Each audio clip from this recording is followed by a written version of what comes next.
L'islam, le judaïsme et le christianisme échouent toutes à résoudre cette impasse logique simple mais implacable. Ok, on est prêt, on t'écoute. Imagine un Dieu parfait, omniscient, omnipotent, infiniment juste. Et infiniment miséricordieux. C'est d'ailleurs le début du Coran. Bismillahirrahmanirrahim. Mais va au bout de ton raisonnement. Maintenant, imagine un enfant né en Amazonie au 9e siècle, jamais exposé à la moindre révélation, et il meurt à ses 7 ans. La question est-il sauvé ? A-t-il le droit au paradis? Eh bien, il suffit de lire le Coran pour avoir la réponse. Sourate numéro 17 au verset numéro 15. Allah Azza wa Jalla nous dit « وَمَا كُنَّا مُعَذِّبِينَ حَتَّى نَبْعَثَ رَسُولًا » Nous n'avons jamais puni un peuple avant de lui avoir envoyé un messager.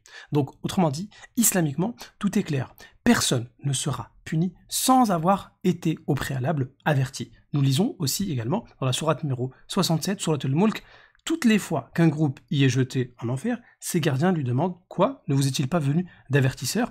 Ils dirent, donc, c'est-à-dire que les gens qui seront punis vont reconnaître eux-mêmes en disant « Mais si, un avertisseur nous est venu, certes, mais nous avons crié au mensonge. » Donc autrement dit, le Coran te le dit de manière claire, donc on ne comprend pas comment tu peux poser ta question. Peut-être que tu n'as jamais lu le Coran, en tout cas on te l'explique.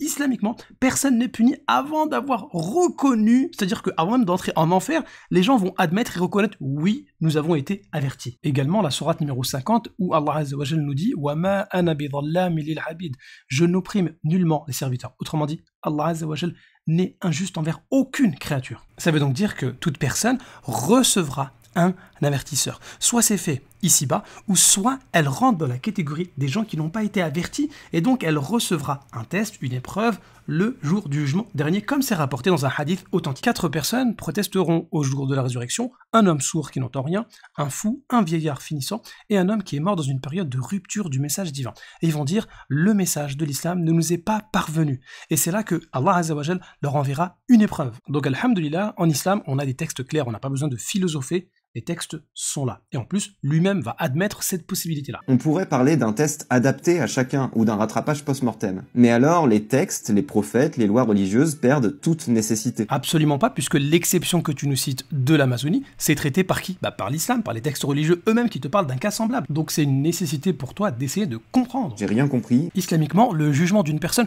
dépend de l'avertissement et des preuves qu'elle aura reçues. C'est pourquoi Pharaon, par exemple, a reçu beaucoup de signes, il a refusé ces signes, il sera puni plus que les autres, il est au plus bas degré de l'enfer. Autrement dit, plus tu reçois des signes et plus ton jugement sera difficile si tu les refuses. Donc le cas que tu nous cites toi de l'Amazonie, c'est le cas de la personne qui n'a reçu aucun signe. Donc alhamdulillah, l'islam a traité tous les cas. Ceux qui ont reçu un avertissement avec beaucoup de signes, ceux qui ont été avertis avec peu de signes, ceux qui n'ont pas du tout été avertis et qui seront avertis le jour dernier. Vérifiez!